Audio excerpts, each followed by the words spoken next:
Mike McCool here in the Royal Examiner studio, and with me today is our Congressman Ben Cline. Ben is our congressman for the 6th District, which is Warren County, and 21 other counties. Points beyond, right. Your district's got larger. It has. It shifted a little bit. So we had a couple of counties and cities east of the Blue Ridge, Lynchburg, Amherst, Bedford. Those are gone, and now we have Salem in the south, Allegheny on the west, and Winchester, Frederick, Clark in the north. So there you go. So extending all the way up. Right. Well, I think that's probably a good mix to fit in with what you're doing. I'm excited about it. Well, we just finished a town hall meeting this morning out at the North Warren Fire Department. It was attended okay. I mean, it wasn't as best as we wanted, but, it was 8 o'clock in the morning. But you say you're going to be doing these town halls. Tell us a little bit about that structure. All in my time as in the legislature at the state level in Richmond, I did town halls in my 4 counties, and now I've got 21 counties and cities. I managed to do town halls in all of them before COVID hit, and we're on our second round of town halls when COVID hit. So now we're finishing that up, and then we'll hit the third round starting in January. But I make a morning, lunch, and evening because folks have different schedules. You got some on second shift.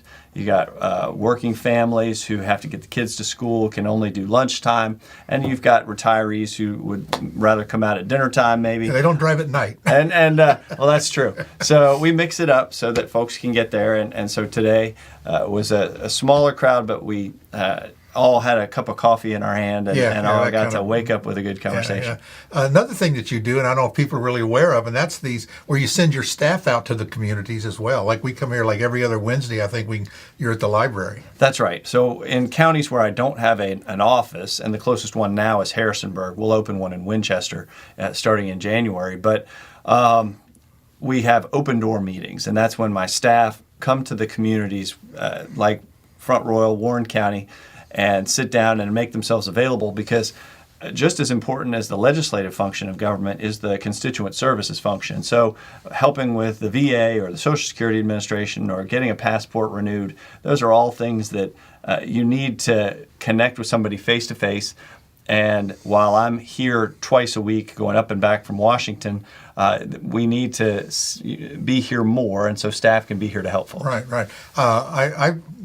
I dropped your number on a friend of mine, and she was having trouble with a Social Security problem. I said, well, call your congressman. Well, can we do that? And I said, that's what they're there for. That's exactly right. And she passed me on the bell and hugs me. Oh, thank you much for helping me. I said, well, Congressman Cline did all the work and his staff, but you were able to help her. And I think that's one thing people don't really realize, that these services that I said, call your congressman. I mean, all they can do is tell. If they can't handle you, they know a guy that can, somewhere. That's what I always say. They know a guy. And it's a shame that government works that way, where sometimes you need somebody to cut through the red tape, and a call from your congressional office can help cut through that red tape. Sure. and get the application approved or the notice confirmed, the question answered. So just move your pile to the top versus the bottom, right? It can happen. It does happen. Some of the things that were discussed at our your town hall this morning, obviously we covered healthcare and inflation and gas prices and a whole lot of stuff. Yeah. But you've just sent out a survey too, and you're asking people in your district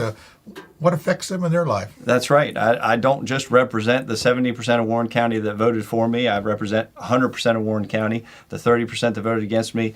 I want to hear from them as well. So come to the town hall meeting, share your views, answer the survey, send in your comments. We're accessible by email, phone, fax, social media. I put a lot of content out on social media. It's not a conversation back and forth as much as the other avenues are. And if you need a meeting with me or a group, I'm happy to schedule a meeting. So we sent out a survey so that we could measure what issues folks are concerned about in addition to the in-person events. And so hopefully we'll get a number back, whether it's the economy, whether it's healthcare, whether it's transportation, 81, whether it's gas prices, veterans issues, you name it. I want to hear about it. So hopefully we can be more responsive to the people. Well, what they always say, it's the economy, stupid. And that was it's Bill so Clinton. And it's true, the economy.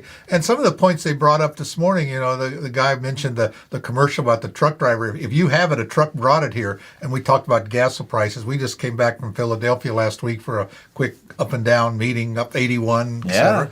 And diesel was over $6 a gallon. Yeah. And I'm thinking these trucks hold 300 gallons of fuel. That's a lot of money to put in every day. That's right. Every day. That's right. And we need to increase our domestic supply.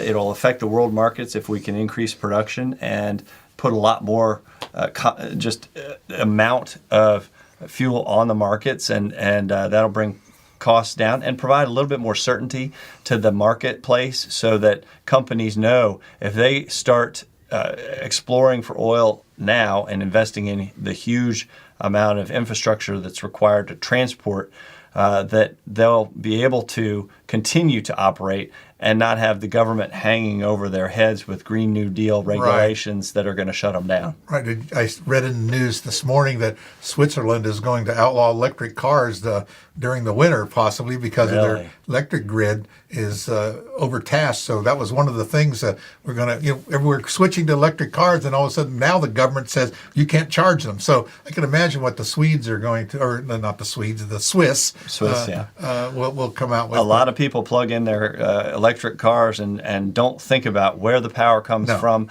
what makes it so reliable. It's not that the sun is shining or that the wind is blowing, because solar and wind are not as productive as oil and natural gas and nuclear. We've talked about exploring new technologies related to nuclear, creating smaller reactors so Virginia can be more self-sufficient and provide that certainty so that when you not just plug in your car, but plug in any appliance, the electricity is there, it's cheap, it's affordable, and it's efficient. Well, also, we're posting a story later today where some cities now where they pump, they have oil fields in the towns or the cities that are going to shut those down. No more new wells in our city. And here we are talking about gas prices. Now, we have seen gas prices come down. They're still $1 more than where they were 2-3 years ago. But yeah, unleaded diesel's still too high. And if you talk to farmers to fill up their tractors, I mean, they're barely making ends meet. So it really is tough for farmers right now. You realize, even driving up and down the road, I tell people when you commute just like to Manassas, 50 miles, but it's 50 miles each way, that's 100 miles, that's 500 miles a week. And if the government allows you 50-some cents a mile, I say just figure 50 cents. There's $250. That's $1,000 a month just to drive your car, to own your car, to drive it. $1,000 a month. Where's that money come from? That's right. And wages aren't keeping pace with inflation. The used car market is it's through the roof. I'm looking at a car now where we had a visit with a deer, and all of a sudden now your car's total, which you weren't expecting that, and now you're looking for a car, and you can really almost buy a new car cheaper than a used car. And I've got a truck, but for the mileage I get on that pickup truck, if I tried to drive it to D.C. and back, oh my gosh, I would never be able to. I would have to sell it for the amount I put into it. So we need to make gas and energy more affordable for folks, and that's one of our top priorities. It is. And, it does affect everyone. It affects the entire economy. We think about oil or gas, but that suit you're wearing there, has petroleum. Everything has petroleum, or it took petroleum to make it. Exactly. And it's a source of energy that I don't think the average person even thinks. We just think about gas. That's right. I tell them, years ago we used to throw gasoline away. I mean, it was a byproduct, and so we didn't care about that. All we wanted was diesel, back before our time, even that's before a while my time. ago. But right, so there's a product, and you get you put in a barrel of oil, you get out 42 gallons on a barrel, I guess, but you get back 50 gallons of product out of it, because they're just creating all sorts of stuff from petroleum. It's not going to go away, even if we stop using gas. We're going to stop making clothes. You're going to stop making plastics. You're going to stop making everything. For those who want to end our reliance on fossil fuels today, there just needs to be an education of how omnipresent the fuel is in our lives, and how we can't roll back the Industrial Revolution. Right. We shouldn't try. Right. The Industrial Revolution has been responsible for the reduction of poverty around the world at a rate greater than ever in the history of human time. So we need to make it cleaner, make it more efficient, but we need to continue to have an all of the above energy policy. So where do you see the federal government's role in energy production? Well, we do have a lot of public land that's available, and if we're going to continue to have that public land, we should use the resources that are in that land for our own purposes. And we can extract that oil and natural gas from the land. We can use the land to store nuclear waste. We tried to put it in Nevada. Harry Reid stopped that, but we do need a site for that. And so there's a cooperative effort that needs to happen between the federal government and the people when it comes to energy. Well, you mentioned nuclear. I can remember when we first, years ago, started with nuclear and we had all this waste, and someone come up with an idea of how to use the waste to create another form of energy, and someone had that waste. And so, I think the same thing, we're going to store it, but I think we're going to be, given the brain power of our young people nowadays, they'll come up with a way to take that waste and reuse it for new energy. Unless government runs everything. If government runs everything, that innovation goes away. It goes away. And that's why people, today there was criticism about the private sector, and the private sector is where the innovation happens. It certainly doesn't happen in the federal government in Washington and these bureaucracies. I see too much slow drag on the economy created by Washington, and we need to get Washington out of the way in order for our economy to recover and prices to come down. Right. People think the government's the answer, but less government is more government. I mean, in a way, it's better government, and it's not the answer. Get out of the way. Make it easy for people to succeed. I think that's, to me, the role of government. Help me when I need help, but other than that, get out of my way. Our system has confidence in the individual to make the decisions that are right for them. We are part of a system that's an experiment in democracy where they decided, for a change here, let's let people live their own lives free from government dictates and direction, and succeed or fail based on their own efforts. And, the other giant movements that are individual based are capitalism, the idea that every person's worth is self-determinant, and you can build capital or spend capital based on what your own intentions, your own goals. And then, and quite frankly, Christianity, all the way back to where God said you are worth something. Each and every person has his or her own individual worth in the eyes of God. And those three components, the free markets, Christianity, and democracy, all combine to make this the greatest nation in the world, and we need to keep it that way. The more that socialism and communism and atheism and anti-free markets and anti-democracy tend to impact that, the worry that I have for our future, and the less likely it is that this great experiment will continue. You mentioned this morning in your town hall about brought up the border crisis that we have, but in that you mentioned people are coming here because they want a better life. They recognize this country as being the place to get it. Absolutely, and our immigration system's broken. Our legal immigration system, where somebody who wants to come to this country, who has skills, who has a desire for a better life, can't apply for a green card or for a program to begin the path to legal citizenship, and that's why they result to making the trek that's dangerous for them, their family, to immigrate illegally and claim asylum for a reason that the asylum system was never meant to accommodate. Right. So just wanting a better life is not grounds for asylum. Being in a war, being a victim of religious or ethnic persecution, those are grounds for asylum. So we need to get back to strengthening our asylum laws, but also strengthening our legal immigration laws. When we have our system taking care of the mass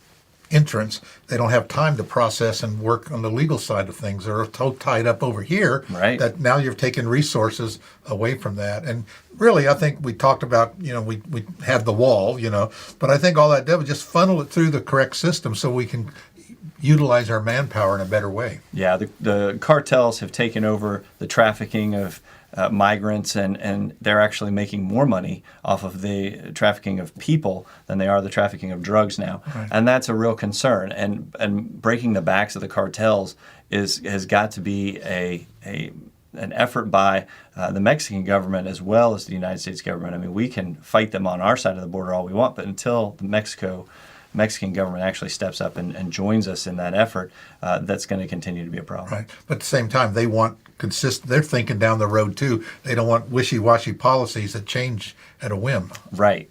So we need to be partners with the Mexican government. Work with them to seal their southern border. Their southern border is a lot smaller than ours. Right. Down at the tip of Mexico, we can work with them with their cooperation and seal that border, and then actually keep folks in the Triangle countries in their own countries requesting asylum, but staying at home, working and building their own countries. And then if they want to come to this country to work, they can do it legally, or if they're a victim of persecution, request asylum. And we are the land of the Statue of Liberty, and we want to be welcoming to people from other countries. Well, I know we have this guest worker program that we always never fill it. I mean, they're coming to do work in the fields, agricultural workers, and I was reading somewhere that they're always shorthanded. Not enough people come to fill those jobs. Those are hard jobs. They don't pay well.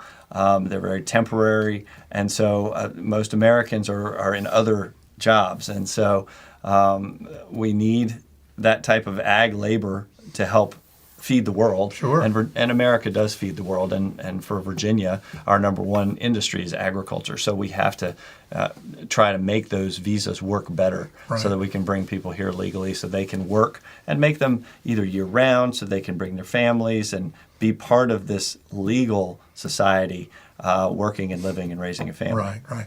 Now, a new Congress starts in January. So how is your role is changing then? Well, I've been in the minority for the last 4 years. Yeah. So, how'd that feel? It was after several years at the state house level in the majority, it was a shock. So getting told, no, your input is not only rejected but not welcome is hard to stomach. So being in the majority will at least give us a seat at the table. The administration will not be able to ignore us anymore. The Senate Democrats will not be able to ignore us anymore. And, we aim to be a more productive body than has been in the past 4 years. Nancy Pelosi's House has lurched from shutdown to shutdown. They haven't been able to get the budgets done. Appropriations is all backed up right now. I'm on Appropriations and Budget. We don't do anything in the committees because we just wait. And then at the end of the year, they try and do this big omnibus bill, which it's thousands and thousands of pages and trillions of dollars that would take a year to just read it, much less be able to understand it and figure out where all the money's going. So we need to get back to regular order. That's what I'm most hopeful for in the new Congress. You're on that committee now? I am. I moved from Judiciary to Appropriations. I kept griping about the amount of money we're spending, so they said, well, put your money where your mouth is. And so one of the big problems is that Appropriations, the discretionary spending that Appropriations is in charge of is only about 15% of the overall budget. That's the what people don't realize. Spending, there's so much mandatory stuff. Like even in our town and county budgets and things, it's things that are just earmarked that you have to buy or spend regardless of what it is. It's really terrible because it takes it out of the hands of Congress, puts it on an autopilot, and takes it away from the hands of the people. And so we need to make sure that we can monitor this mandatory spending. We want to keep our commitments to seniors with Medicare, Social Security, Medicaid for those who are health care for those who are disabled or in need and lacking health insurance. So those automatic pilot programs, we need to make sure they're there, not just for the current folks who are expecting it, those who are working right now, making plans for retirement based on it, but for kids like mine who are just getting started in the world, make sure that Social Security is still there, because at this rate, it won't be there. I mean, Medicare is going to be underwater in 3 years, and that's something we have to sit up and take notice of. Yeah, I'm on Medicare, I know. Right. and it's a great benefit. But again, I've paid in such a small amount since I was, 14 years old working. That little 1% or whatever it was, a 0.5%, 1%, very small amount goes towards that. And well, it's a compact between generations, and that's the way Roosevelt set it up. And the current generation of workers funds the current generation of retirees. Right. And unfortunately, there are going to be more retirees than workers in about 3 years. Well, and you mentioned that we talk about that 47-50% of the people that are on some sort of subsistence in I know in our state anywhere in our county, the social services has over 8,000 clients and in a population of 40,000. That's 20%. And then we paid people to stay home during COVID, during these lockdowns, which killed businesses and really created, in terms of mental health conditions with our children, and our suicide rates, our drug rates went up. We really created quite the problem with Northam's COVID shutdown. So I'm glad we're out of that phase and we can make sure that it never happens again. On the federal level, didn't you just pass something about the COVID? What's the COVID National Emergency Act or something that's been done away with now? What does that affect on COVID? Can you explain a little more? Well, there's not a whole lot that is remaining in terms of the pandemic that necessitates a national emergency. So we still have high rates of infection. We still have high rates of hospitalization, but the death rate is down quite a bit. And so we really do need to make sure that we get folks back to work, make sure we're healthy, but also wrap up a lot of the pandemic spending and the pandemic controls that were in place that were inhibiting our economy. So I hope that Nancy Pelosi takes away proxy voting here that has enabled members of her party to stay at home or go on vacation and still vote. Sure. But if she doesn't, we'll do it for her in January. All right. So one more thing about the old people. We have that flew out of my head there. But you mentioned about the the Congress and the voting and the COVID. I understand that there's still even COVID money not spent. That's right. Over $1 trillion in COVID funds remain unspent, and there's even more related to the infrastructure law that remains unspent, more related to the Inflation Reduction Act, which really didn't reduce inflation, but still remains unspent, that Republicans are going to try and shift and move towards core functions of government, actually spending on our roads and bridges instead of Green New Deal, electric charging stations and things like that.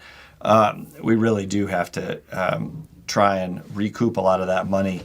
We'd love to not have spent it, but now that it's spent, it should be spent on core priorities of government, not these liberal wish lists that we see. Well, Congressman, I really appreciate you taking time. I know you're busy. You're probably going to do another town hall tonight. Winchester has a Chamber of Commerce event, so I'm going to shift gears and head up there and say hi to future constituents who are going to. Well, that's something changing in the state. We're having a whole new district moving around. We're going to have our district's changing in Warren County. We're going to have some face changes here. Yeah, I think, you next are. Year. Got some exciting changes happening, and Front Royal is growing, and Warren County is booming, and we want to make sure that we're listening to folks as Front Royal changes. We hear the priorities of the people. Well, like I said, we keep saying that all that stuff from the government goes up to Winchester, and we're in a better location, and we don't have the FBI and the thing, and they're all putting in offices up there. And I said, well, how come we're not getting it in Warren County? Because we're closer. We're a better location. We have more to offer. Blah blah. All these great things we have here. That's right. Yeah, beautiful frontage on the river right there. That's right. So great. Maybe it's not. Maybe it's good we don't have all those things. You've got a great county, and I'm glad that the Shenandoah Valley is unified, so we can address issues from a unified perspective. It's good. I think your district is well suited for representing a good broad section of that. You're not crossing around. That's different right. kind of culture, so to speak. Got a very diverse district. Very excited about it. It's great. Again, appreciate you coming in. Thanks, Mike. Thanks so much, and keep up the good work. All right, thank you. All right, thank you.